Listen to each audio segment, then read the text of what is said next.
Thanks everyone for joining our final Buy to Let Meetup for 2021. I think we've had 3 great ones so far, so good to be rounding it off with another great session today.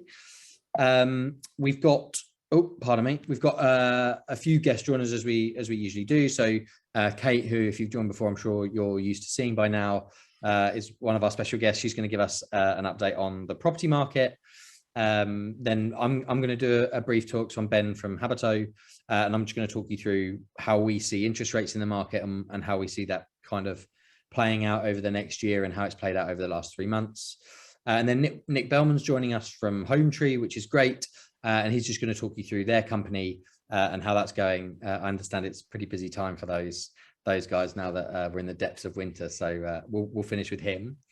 In terms of just some general housekeeping, so there's a Q&A tab in your Zoom toolbar. So if you've got any questions or anything throughout, please feel free to ask that. And obviously the chat box is open as well if you wanted to ask anything in that or chat to each other amongst as we go along through that. And we'll save that till the end so we can just field those questions to the relevant people towards the end. But otherwise, yeah, let's get going. Cool. So Kate, I'm going to pass to you. Just give me a nudge as we go through, and I can move you through the slides. Yeah.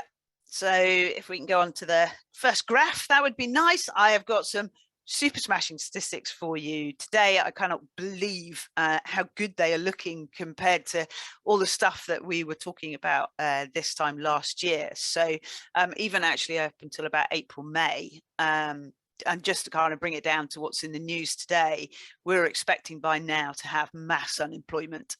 We're talking double digits unemployment. And now the news is that we have record vacancies available. How an economy can flip like that is just unbelievable. And off the back of that, I've always put the links on these. I try and use similar sources. So usually the big sort of PwC, KPMG, Office of Budget statistics, they all have good graphs on where basically where our turnover is as a business, as a UK PLC is concerned. And what you can see here is starting off in quarter 1 2019, we're bobbing along, everybody's okay, we're all talking about what's going to affect the market and forget that this pandemic is going to really wipe us out, which is what it did in 2020. And that's like that, where it peaks down to just over sort of about 77 on the left hand side on the index. That's the worst performance in 300 years of history, which just makes that news that we've now got more vacancies than ever, or certainly for the last 10 years plus, I think it is, then it's just incredible. We're bouncing back, and the big news here really is, because who knows what's going to happen in January, particularly again we've got the news where the latest variant, I always think is it Omicron or Omicron? Don't know. I can never say, so I kind of mumble it, but it sounds like one of those robots out of Transformers. Yep. Every time I hear that, all I see is that guy, the big blue one, whatever he was called. So that's what I have in my head. But so let's not even worry about kind of beyond quarter 1 at this moment. But what we're looking at here is basically recovering from a 300-year low within the matter of kind of a couple of years, which is just phenomenal. So let's see what the future lies over the coming years on the next slide. And these are looking equally phenomenal. So I've basically just laid this out because I think it's really useful to have it all on one slide. So I kind of not apologizing for having lots of figures in here. So what we've done is we've gone through all the kind of house price forecasts over the next few years, and it's a mix of some. So average house price going from about 5 to 10% this year. I'll explain that a little bit more as to why there's such a big variant, because it's important to understand that. Another big variant for next year, 1 to 5%. And then really the interesting side is the growth in house price expected back to 2 to 4% from 2023 onwards. Basically, that's exactly, you'll see again in a bit, that's exactly the same as we've pretty much seen since 2005. So back to normal rates after a flurry over the last 18 months. The rents one is actually more interesting, very rarely spoken about, but these are really, really good. There's only really Savills that are good at forecasting and bother to do it, actually. They're looking at a big jump in rents next year. I'm not sure it'll be quite that high. Again, I'll explain in a minute why that is. But 3% growth is good, because previously, last 10 years, it's been about 2%, which is below inflation. Anything above 3, typically over time, is above. So that's good news. I'm going to let Ben talk a lot more about the bank interest rates. So all I'm going to say is the expectation is they're going to go up. But again, I was hearing today, they might not go up, because everybody's really worried about being locked down in January, if not by Christmas. But the other key one on here is wages. And the interesting thing between rents and wages is that rents really tend to be held down, for want of a better phrase, by wages. They're not related to inflation at all. So if wages are going up higher than inflation, basically, then you can put your rents up. If they're not, you can't put your rents up. That's the scenario. So you can see that what Savills actually do is that pretty much that rental inflation that they're looking at is pretty much a match for what they're expecting to happen with wages. So there's not sure there might be some huge rocket science going behind that, but that's where we are. So good wage growth again, though, because that's been less than inflation. So that's been good. We are looking at onto the next one, looking at inflation peaking sort of next year at around sort of average of around 4%, I think is what's expected. But the good news is average rents are expected to achieve that. They certainly are this year in most places, and wages are actually looking to be high enough. So this is why the numbers couldn't be kind of more kindly aligned if I'd tried to do this on some economic modeling. And despite the fact we're looking at doing about 1.5 million sales this year, we're still looking at the norm of about 1.2 million sales next year. So I'm sorry for those that fancied a crash, unless something else happens, or subject to economic shocks and other things that might hit us like a meteor or something, because it's such a mad world at the moment. We should be all right. So just to explain those pricing a little bit further onto the next slide. One thing I'll warn you is, I really love this data, because it just shows you how crazy it is that we rely in the media on year increases, and that's really all they tell everybody about, because it's rubbish. So let's look at the Northeast at the top, because it's the easiest one to look at. So amazing, wow, incredible, 13% growth year on year. Oh, well, actually, what that means is that they've lagged so much behind, is they're still playing catch up. So if you look at the average house price today in the Northeast versus 2020 versus September, they're only 10% up since 2007. That's a long time ago, and that means, which is what's in the green there, which is really the only thing we should be quoting, is that in actual fact, bearing in mind inflation since 2005 has been about 3% a year. Anybody that's invested in cash in the Northeast and hasn't built in capital growth will have lost money, because annual increases have only gone up by 2%. And as you can see there, that prices are only 10%. So everybody's thought, I know, I'll leave London and I'll rush up to the north. Well, that was a bit of a mistake if that was the plan, unless you bought very well, of course. And I know we have a lot of good investors on here, so hopefully you will blow my myth that I'm spouting at the moment. Take a look at London. Oh no, we're not going to invest in London. I don't want to pay all that higher stamp duty. Well, that's a 70% increase.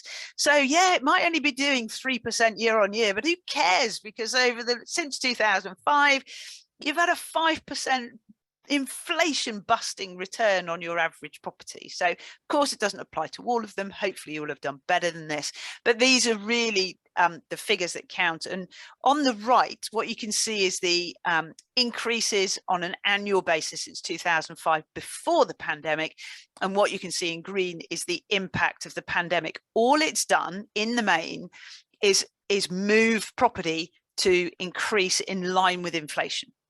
So you need to bear in mind, if you are investing cash and cash only, you're not necessarily getting the best bang for your buck. And you should really be looking at whether that's the right way to do it, and whether you're getting your money's worth, if you like. And particularly with inflation going up, one of the good things about a mortgage, it can help mitigate some of the inflation risk. So really important to bear that in mind. What's the forecast for the future for next year by region? So that's on the next one. Yep, thank you. And we are looking at sort of a good range between 2 and sort of 4%. Hampton's being a little bit more proactive. And these guys have been quite good at sort of forecasting this. So that's basically, as investors, that's what you want to beat next year. And if you beat that, good job, you know what you're doing, and you can feel confident that you're making the right decisions. So those are good returns, again, considering everything we've been through. Do we think if the pandemic gets worse again, it will affect that? Well, no. Last time, I didn't think we'd get the increase that we did before, but hey, I was forecasting in the summer that the increases year on year now would have virtually disappeared. And how wrong was I? So they've just carried on growing, and we're kind of a little bemused by that. But what people forget is that property is not unaffordable. It's unaffordable for some people that used to be able to buy in the past. Over 50% of people own their own property outright, no mortgage, no mortgage. There is tons of money in the property world, and people have a lot of money. They're inheriting money now, left, right, and centre, which never did before. So there is an awful lot of money in property. There are some areas where it is unaffordable for some who would have been able to buy in the past. And I think that's kind of like a huge distinction, really. So moving on to rents on the next one. Office National Statistics, this is the best housing data you get, apart from the fact that they only do this by region, but it gives us a good guide. So on the left, you have, last time we presented, I think, the August data. On the right, we've got October. Surprised the October data isn't showing higher increases around the Belvoir Lettings Index. And oh my word, I mean, stuff was going off the scale. Interestingly, not flats. Flats, HMOs, mostly in the rental sector and indeed in the house price sector, almost as flat as a pancake because supply is higher, or at least similar to demand. Of course, that's a generalization, but that's certainly what the figures tell us on average. Whereas houses are really, really driving the inflation here. And again, interestingly, you've got to, you know, for all the government says, oh, you know, the rental market and it's only for poor people. It's utter rubbish. I reckon there's a huge number of people in there, particularly when you see the demand for housing at the moment, that actually have quite a lot of money and they just choose to rent, or they're so well off, actually, they might own 10 other houses, but they know when they do the stats, it's cheaper to rent. So skyrocketing house prices, extortionate, still utter rubbish. We're talking about this huge increase of rents of 1.5% versus the 1% in August. So, whoa, look at that increase that we've had. But you really need to, if you're a landlord, the one thing you are really, really naughty about is putting your rents up each year. And you should put your rents up each year, as long as wages are rising in high at the same rate or higher than inflation. Because if you don't, over a 5-year period, your tenant, when you let them go, could be paying 15-20% more rent for another property when it comes on the market. That's where the skyrocketing extortionate feeling comes from. So they're better off with little increases of 2-3% each year than seeing that whack of an increase, which they'll then blame on you. So we're kind of shooting ourselves in the foot there. Good news for London. It has had a bit of a rough time, but as you know, the capital values have been great. If you've certainly phoned back 2005, you're not going to worry too much about that. But rises are very much expected to continue into next year. So some really sort of good news there. And here you've got the Savills growth. So they were expecting a bit better growth this year, but look at that, it's 4.5% for the UK, right through to 3.5%, 17%. And that 70% over 5 years is actually more on average than most of the house price increases are expected to see over the last 5 years. Rents have very, very rarely performed better as a return than prices. So that still hasn't quite happened yet, even though it's been predicted, but that's expected. Good for London, and you can see that they're aligning that with the income growth underneath. So as I say, not rocket science, I don't think. And now kind of thought it'd just be useful to run through some of the issues for 2022. Hopefully not all the changes that we've had for last year, but we do have the rent reform bill coming up. We're waiting patiently for the government's white paper, hoping Mr. Gove will see some sense. And for those of you that might be a bit cynical about that, which I'm sure sure includes a lot of us, it took him, I think, 2 to 3 weeks to sign off on the government backing loans for your tenants if they couldn't pay their rent because they had been hurt by COVID. We'd been banging on about that with the likes of Shelter, etc., for 18 months and got absolutely nowhere. He signed it off straight away. We are hoping he's going to give us everybody much better news on cladding, and I'm hoping even more that he will realise that the strategy on the private rented sector really isn't good. We're hoping this will come out next quarter. You must look out for this. It is talking about abolishing Section 21. Don't think that's as scary as a lot of people thought. You are probably unlikely to get away with not having to register or be part of a redress scheme. The only thing I would say is that's going to involve millions of landlords, and I'm not sure how on earth they're going to implement that, if I'm honest, particularly when we haven't even got agents regulated, and that has already been passed. So lifetime deposits going to become a thing. I think you can already get it now from OME, which is part of Hamilton Fraser. You can have a look at that.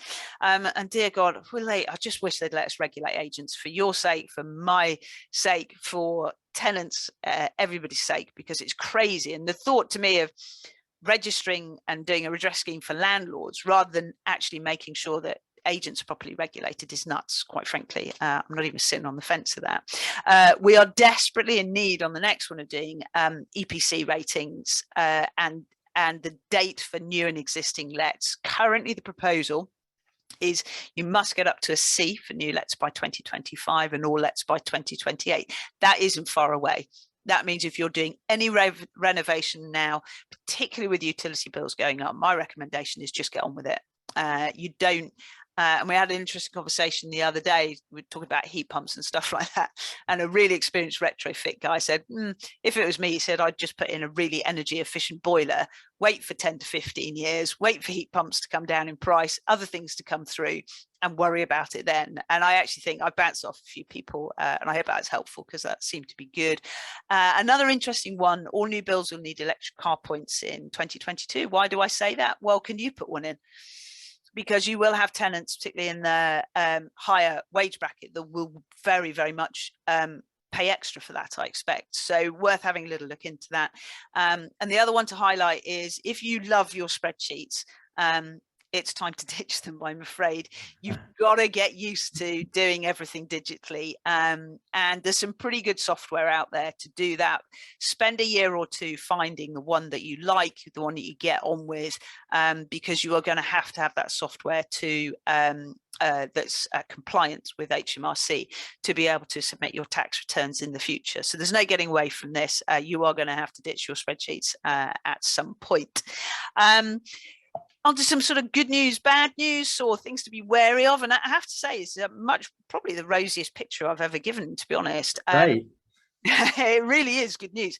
So I don't know if you've missed this, but oh my word, I did input into it. The government has been absolutely, rightly so, lambasted for the lack of PRS knowledge, for their lack of strategy, all around the regulation and enforcement side. They got a right kicking from one of their own kind of independent organisations. So I'm hoping that, as I say, Mr. Gove will pick that up.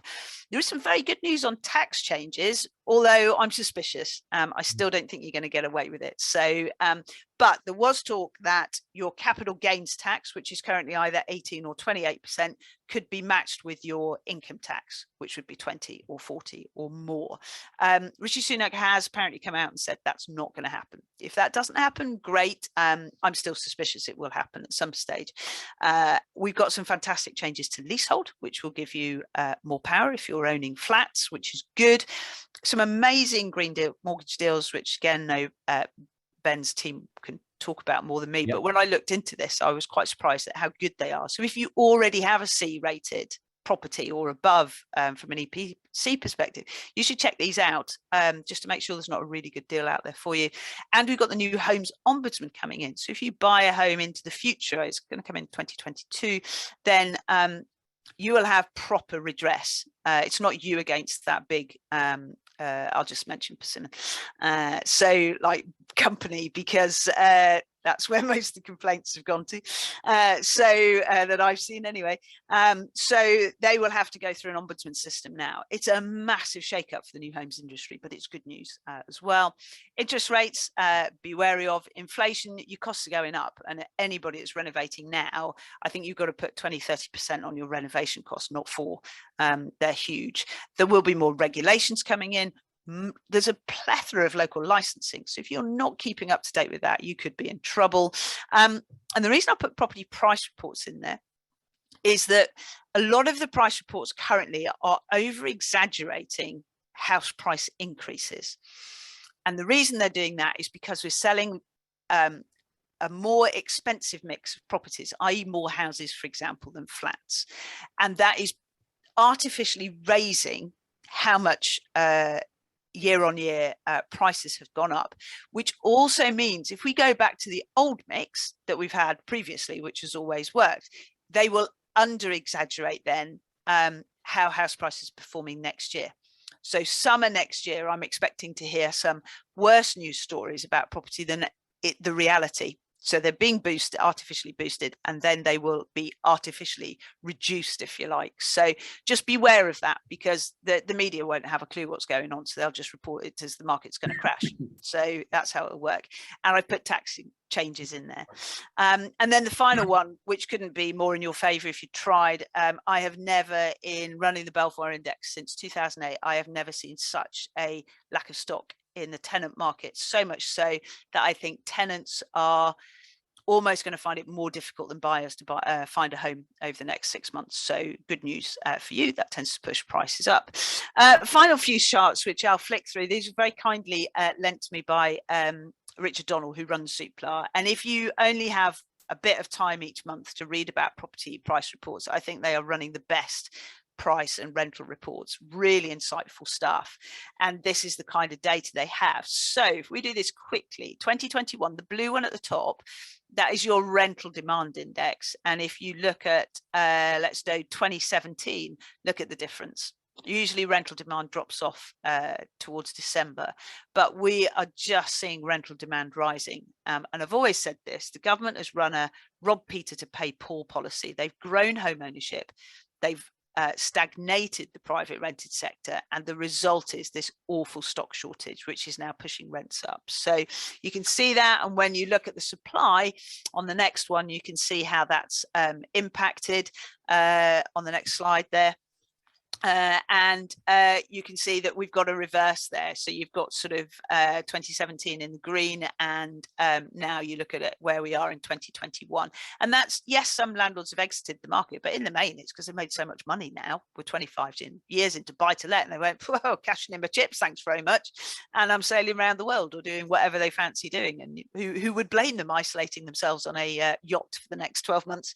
And then finally, the bit on exiting on the next slide is that, yes, there has been more people exiting. So that black line basically shows you that the number of sales listed for that properties that were sold that were previously rented for 3 years. So we know people have exited from the market, but I actually think it's for good reasons and fair reasons, which were all predicted anyway. So it's not a massive surprise, if I'm honest. So final slide, the future. I do wonder if this is when the government does realise that the PRS is needed. I've been waiting for this a long time, because it has felt like banging your head against a brick wall. And for me, for landlords who are running buy-to-let as a business, you understand the impact of inflation on your portfolio. You're keeping up to date with legal and tax changes, and you very much treat your tenants as consumers. You have a hugely bright future, hugely bright. And even if there's a massive downturn next year, it'll still pick up. It has to. So yeah, so that's me, all rosy on the property front, really. No, awesome. Thanks so much. That was there's a whole load of content there which kind of talks you through the whole end-to-end journey for landlords and investors in the property market. So super helpful as always, for me in particular, looking at the kind of rental increase curves versus inflation. Kind of paints a pretty rosy picture looking forward for why it's still a good time to invest in property for investment purposes, not just to live in them. So that seems great.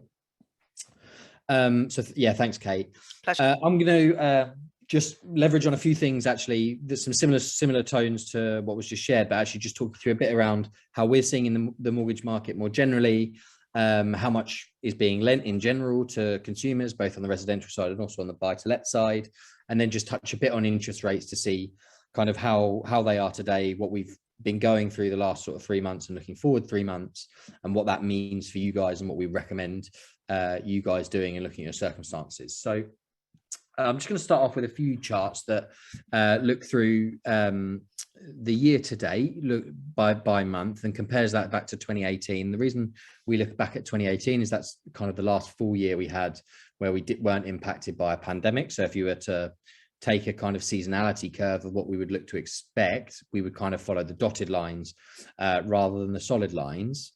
But in terms of generally speaking, what we're seeing, so both of these charts are gross amount of lending done across the whole of the UK. On the left-hand side, that is in month. So you can see that's really spiky, which we would expect. Those spikes kind of fall in line with various stamp duty relief things that the government obviously have been doing as part of their COVID measures, and also the kind of treatment around furloughed income and things like that. So we would expect it to be pretty spiky. But the interesting part is actually on the right hand side of the graph. So all that does is takes the left hand side and just adds all the months together. So we look at a cumulative view. Are we lending more in 2021 as a general than we were doing in 2018? And the answer is yes, both across buy-to-let and residential. More money is being lent in the UK market to consumers than it was back in 2018. Now, there are a whole host of drivers behind that, not least the regional issues of people buying bigger houses, perhaps like Kate was just suggesting, that would impact the kind of house price indices. But if you were to take a kind of proof point or trajectory of where we'd look to end up, if you look at 2020, the whole lending in the UK market was around 250 billion in total.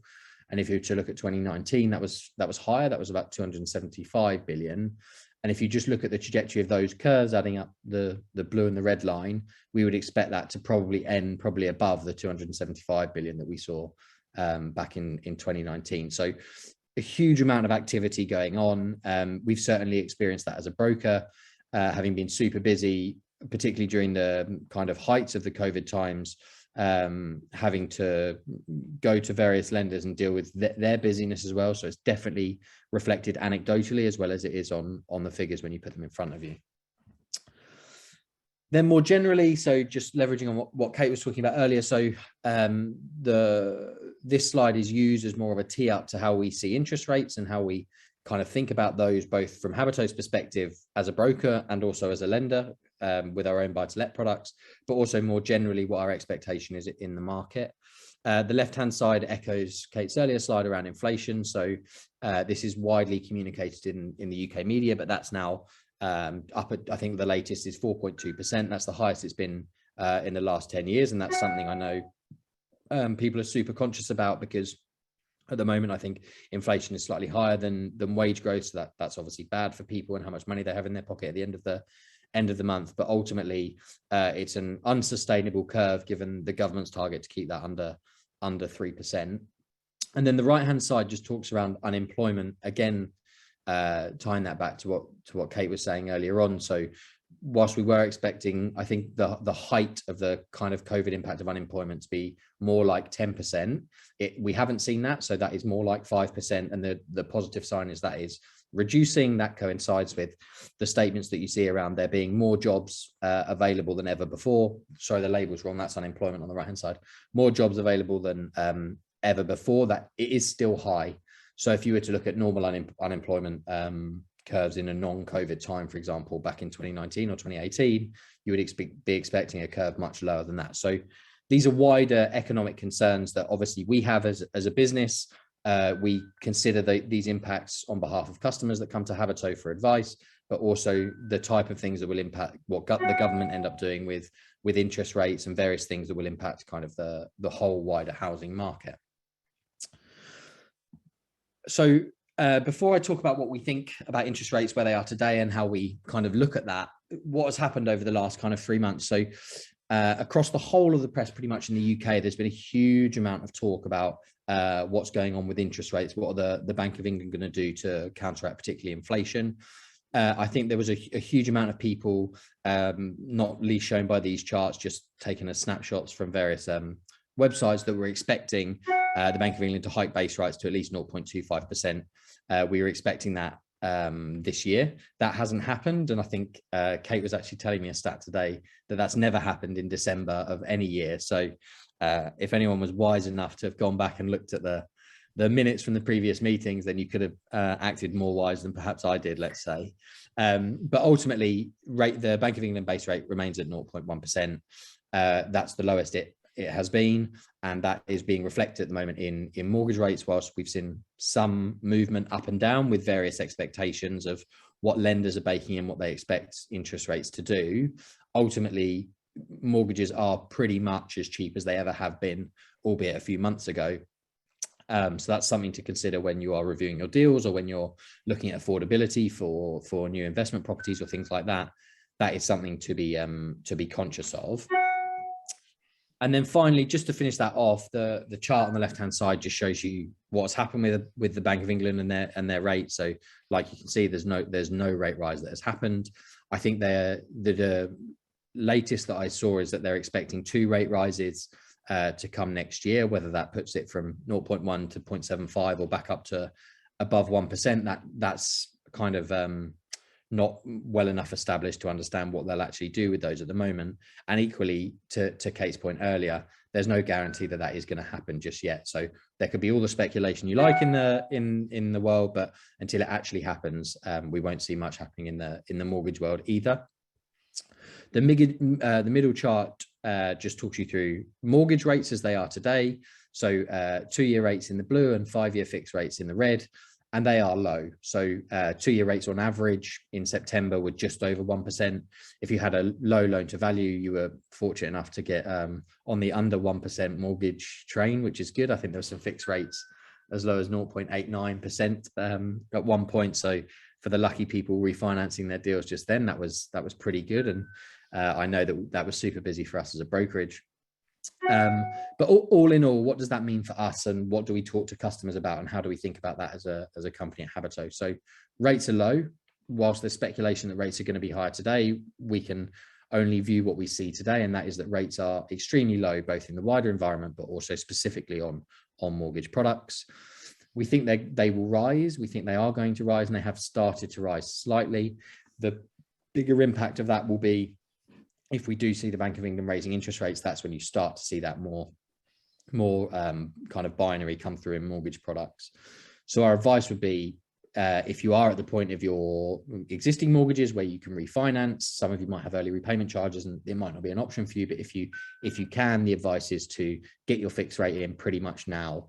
And what we're seeing is definitely a trend towards 5-year fixed rates, and even longer. On the residential side, there's some lifetime fixed rate products that are just starting to come into the market, which is a trade-off decision for customers. We have one at Habito. There's some others at Kensington, for example, that have bought those in, but that's an interesting trade-off for customers to make, particularly those who have experienced interest rates of much higher than they are today in the past. That's just an interesting dynamic for you guys to think through. But ultimately, rates are low. So review your circumstances, and if you can fix your rate now, then I think our view would be to do that, or at least speak to a broker and speak to an advisor about that. And yeah, that was what I was going to bring. So hopefully that's kind of added a bit more onto the kind of rates and inflation side that Kate was talking about. So yeah, there's not too many questions in the panel on Kate and my section. It tends to get filled up towards the end, and then we run out of time. So it's definitely get your questions in now, or we might miss them. Do you know what, Ben? The big thing for me is, having done some research on this, again, it's like how the property market has changed. Is I had no idea the high percentage of people that are on fixed rates now.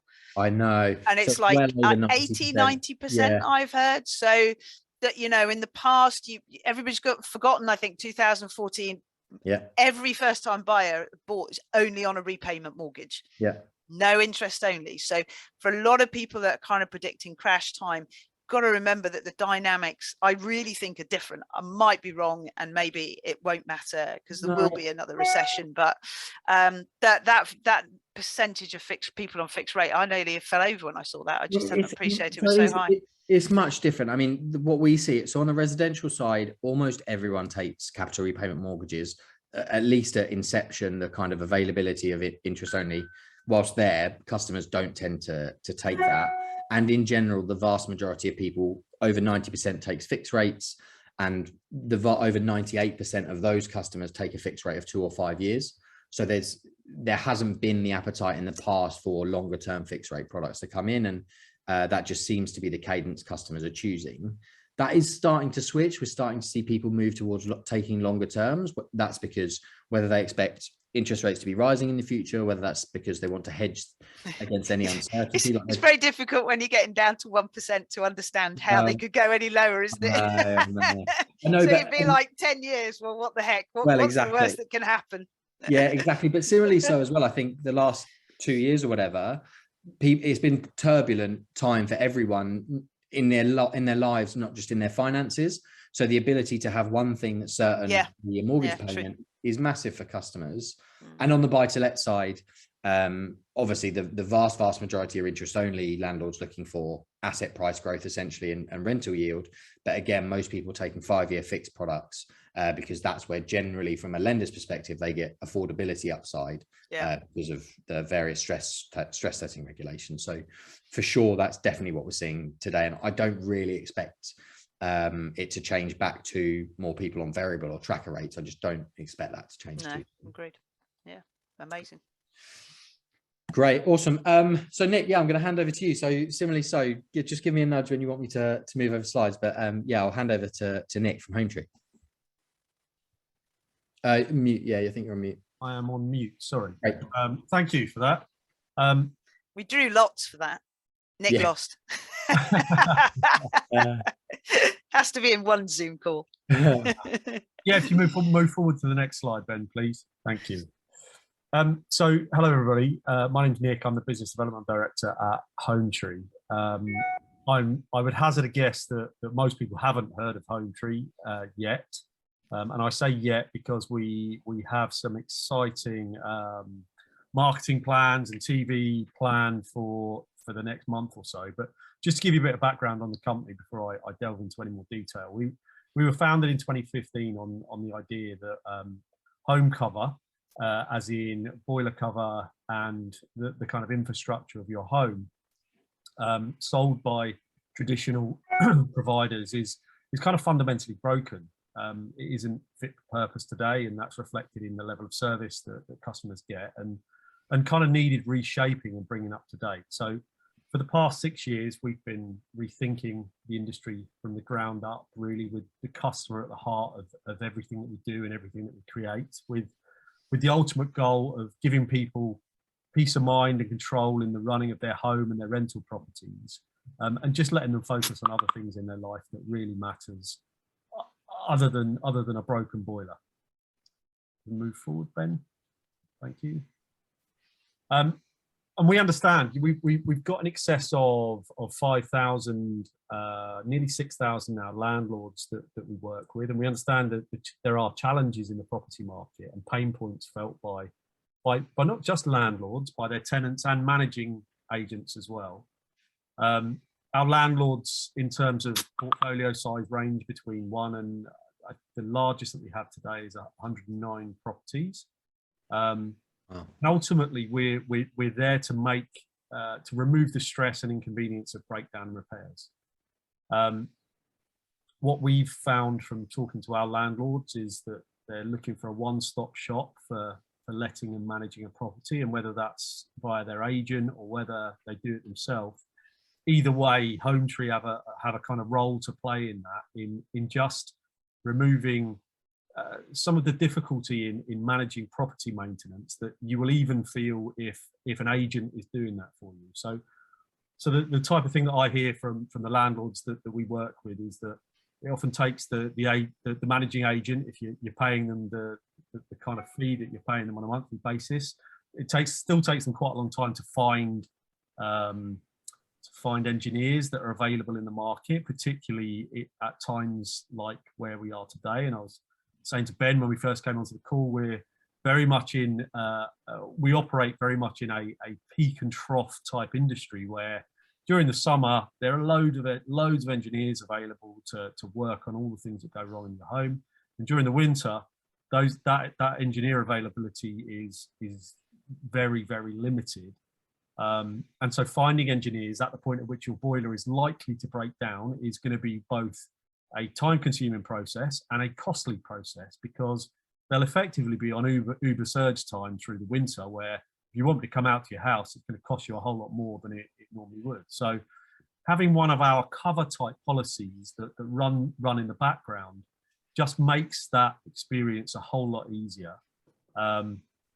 It makes your costs much more predictable because your costs are effectively covered by us, and it makes everything quick to kind of rectify.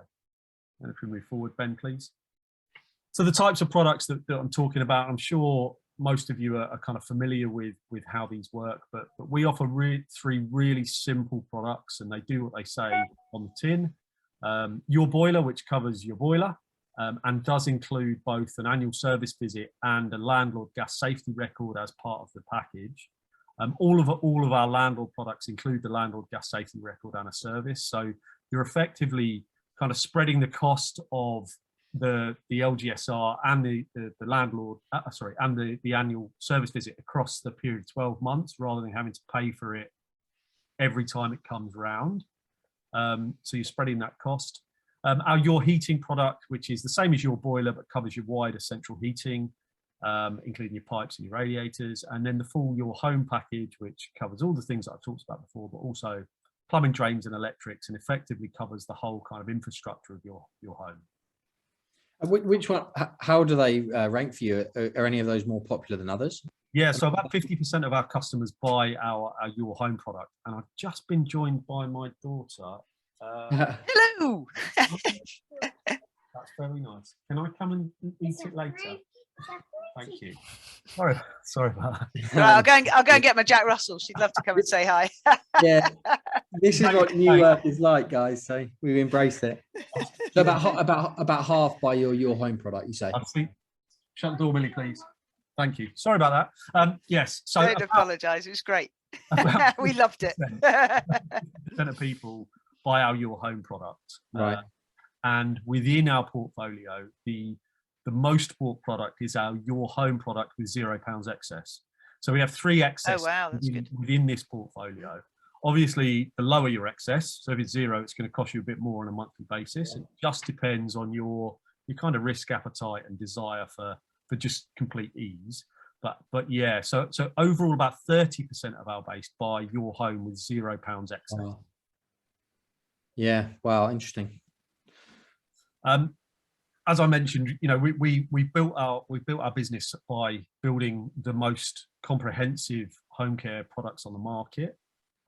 We offer more. We came about as a challenger brand to British Gas and HomeServe. We look at their products and we make sure that our products have more built into them by listening to the pain points from our customers and really being what a challenger brand is all about, and offering more than everybody else does. One of the key tangible benefits that you can see from the outside before joining Hometree, so before knowing that our service is brilliant, because if you were to invite my competitors here, they would also tell you their service is brilliant. But one of the most tangible ways in which we differentiate between competitors is our no price hike promise. So we make a promise to our customers that we will not increase your price if you've never made a claim. This aligns to everything the FCA are doing from a wider insurance perspective. So they're forcing home insurers and car insurers, the kind of core insurance products in the market, to not increase your price if you've not made a claim. To put that into perspective, and I'm going to pick on these big guys a little bit because they're big boys and they earn a lot of money, and I used to work for one of them, so I feel more justified in doing that. Right. But HomeServe offer what they will call an introductory price, where they bring you in on a cheap product that is the same price as our product, And then they increase your price at the end of year one by 128%. British Gas increase your price by 40%. And what these guys will do is price drift you over a period of years until you reach a point where you've noticed now that it's fundamentally different to what you were paying when you came through the door. And we all see this in all types of insurance, but it's certainly rife in this area, in this sector. We combine that price hike promise with amazing customer service and a human touch, and I think we can really do that as a smaller business, and that's something that is in our DNA to maintain as we continue to grow. And we also just keep our products really easy. You know, the previous slide I showed you three products. They do what they say on the tin, and there's no hidden terms and conditions, because we know nothing pees off our customers and other customers in the insurance sector than when you go to make a claim, because you don't make a claim that often, but when you go to make a claim, you can't claim on some of the things that you thought you were covered for. In terms of, you know, the kind of SLAs that we set ourselves as a business, we have a first rate. We come out to you for your first fix within 90% within 24 hours. We answer 96% of calls within 1 minute. We have 2,500 tradespeople across the whole country, so we cover the whole geographical UK.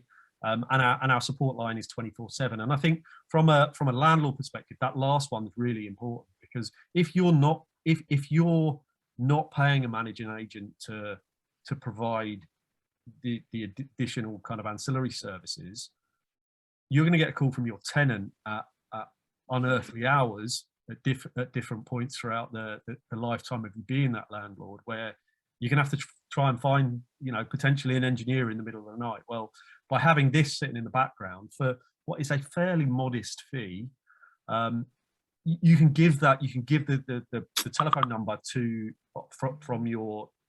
your tenant to call Home Tree directly, and we'll get an engineer out straight away.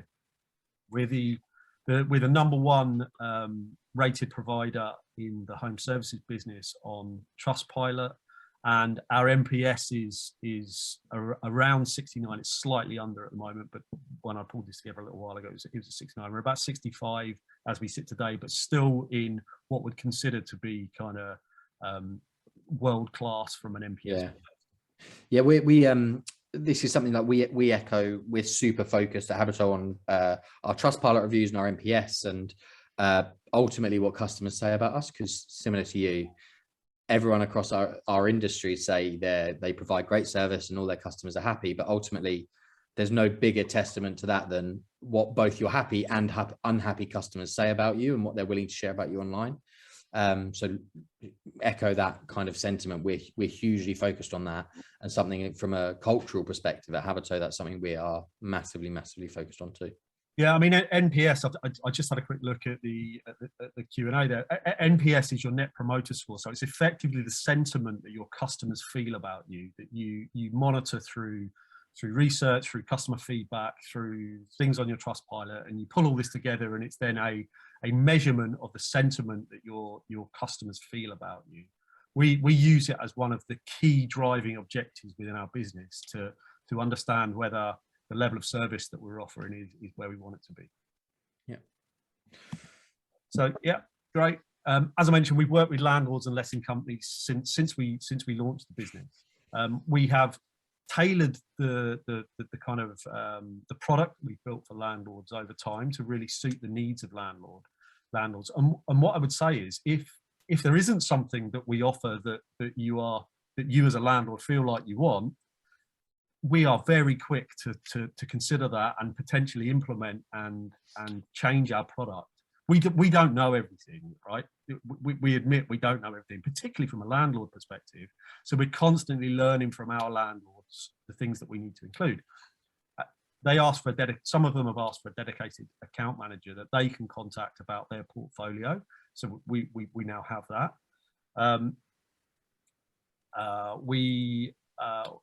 We have one contact number for that both your tenants and yourselves and potentially property managers can call. That is a 24-hour line. We take care of arranging your landlord gas safety record, so you don't have to know when it's coming up. For instance, we will proactively contact you to say it's due in 6 weeks. When can we come out? You might then say to us, I've no idea because I can't let you in. Why don't you phone our tenant? So we'll then phone your tenant. So what we try and do is just move all the stress of managing all of this kind of, it's a huge 3, 4, 5-way conversation that results in 20 calls to fix a tap, isn't it? When something goes wrong, and I'm a landlord on one property, one flat, bedroom flat. So, you know, but still, every time something goes wrong, it's an absolute pain to try and get it fixed. And you know, you feel very self-conscious as that you want to be a good landlord and you want people to, you know, have a good experience in staying in your property. But sometimes it feels like, you know, I phoned 5 people and I can't get them out. But HomeTree just removes all of that stress for you. And I guess the other thing is that, and I don't think everybody thinks about this, particularly in an emergency, is that electrician or gas safety person's got to make sure that the work they do is to the standard that a landlord has to do, not a homeowner. Yeah. And there can be a really big difference. Absolutely. And then the next one is there, and so yeah, that effectively is kind of what HomeTree are doing in the market, what we're doing with our landlords. Ben and I have spoken. We've spoken a few times about some of the things that hopefully HomeTree and Habito are going to work on in the future. I think I saw this. I think I saw the last landlord hangout that you did on LinkedIn. Reached out to Ben and said, I'd love to come along and talk to all your landlords about some of the stuff that we're doing. So that's kind of what we've set up. It's great, and like I said, anything I think certainly seems to be the case more generally. Like anything that removes hassle and admin from any consumers in any kind of market seems to be super popular at the moment. So that's like a super exciting place. It's certainly from my perspective that you guys are playing in. The we won't put your price up if you get no claims made me laugh, because I was having the discussion with my wife about pet insurance the other day. Oh, don't get me started. I thought don't get me started. Because we have a puppy, and the premium, if we got pet insurance now, the premiums are really low, but she's not likely, touch wood, to do anything stupid right now, but she doesn't get a no claims bonus. So if we don't, I can, it's more expensive. So I've got a Dalmatian and a Jack Russell, and the pet insurance companies hate Dalmatians. They hate them. So have a guess what my increase was for Wizard. And actually, they're a good company. I won't name them, but they're a really good insurance company. Just for age. No, he's 5 years, so never had a claim in his life. Don't know. What do you reckon? 70%. Wow. I have never had an increase less than 25%, and I thought I was lucky when I got that. The main issue in our industry is because the products can be relatively cheap. So, you know, the cheapest product that we have is £12. So actually, if you're getting a 50% increase, it's only £6. So I pay £1,000 a year for my 2. Wow. So actually, on a monthly basis, that increase is almost, you can almost stomach it for the sake of hassle. Absolutely. But what happens year after year, and because they'll show you the monthly cost at £6 rather than the £72 that it's costing annually, over time that price creeps, and suddenly you're paying double what you were paying when you. Amazing. A question actually, Nick, from Direct. Do you have discounted products for larger portfolio landlords? Yeah, we absolutely do. Yeah, so we have, and what I would say is if you have a bigger portfolio, reach out to me personally, and I'm sure we can share my details. Absolutely. And we kind of treat the larger landlords in a more partnershipy type way. So we can create something that really works for that individual landlord. So yes, definitely we can offer discounted products for the portfolio landlords. And is it regionally priced? Sorry, another question from the same person. Is it regionally priced? No, it's not. So our price is exactly the same whether you're in London, Edinburgh, Manchester, Cornwall. It makes no difference. And the other one worth mentioning there, which, and when I talked about the comprehensiveness of terms and conditions being important, one of the ones that people come unstuck with regularly is age of boiler. So to make life easier, Home Tree have just said we will cover every single make, model, and age of boiler. Wow. So, and that's pretty rare. Well, without checking it? We don't check it first. If you can't make a claim for 14 days, we work on the basis that if you find a claim within the first 14 days, it was probably broken at the time. No kidding. And we then, after the 14 days, you can make a claim. And so any age, any make, any model. One from Noel or Naval. Sorry, I'm sorry if I've got the pronunciation wrong. Around just buy-to-let products on the market. So I'm probably best to take it. So largely depends on what kind of landlord you are and how you kind of finance your properties. If you're buying through limited companies, you kind of lose access to some of the main banks' buy-to-let offerings. The most competitive that you have out there is TMW. I think they're nationwide. Buy-to-let arm, they cover the limited company space and the non-limited company space really well. In terms of affordability, it really is much of a muchness. So most will apply the same stress rates on fixed rates of less than 5 years. There's some advisory regulation on what you would do with there, stressing them at the interest rate plus 3%.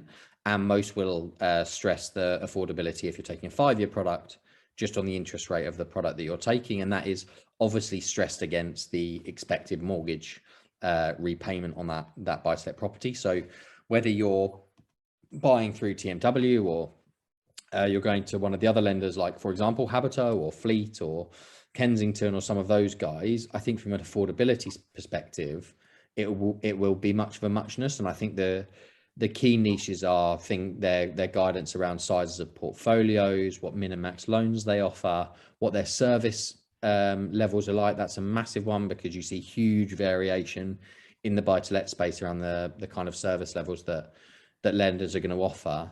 And then if you're kind of what I call like accidental landlords, so you're not doing it for investment purposes, that's when you get the kind of mass exposure to the really cheap kind of deals that are on the market today that Birmingham Midshires, for example, might offer. We've got another one, Nick, for you from Leonard.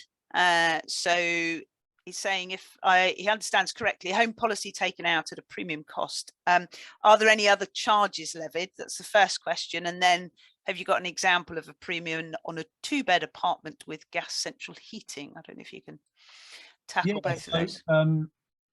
So if I understand correctly, home policy taken out at a premium cost. Are there any other charges levied? No, there are no other charges. So just to give you an example, the cheapest products that we offer across the 3 main product categories that I spoke about earlier. So for your boiler, it starts at £17.45 for a landlord, and that includes your boiler service and your LGSR. So that's £17.45 a month for your boiler. And then your heating is £19 a month, or from £19 a month. And your home, which is your boiler service, your landlord gas safety record, boiler, flue, all the controls, central heating, plumbing, drains, electrics, and gas fire protection, is from £24.45 a month. So that gives you an indication of the premiums. And then in terms of, sorry, it's disappeared. Bear with me a sec.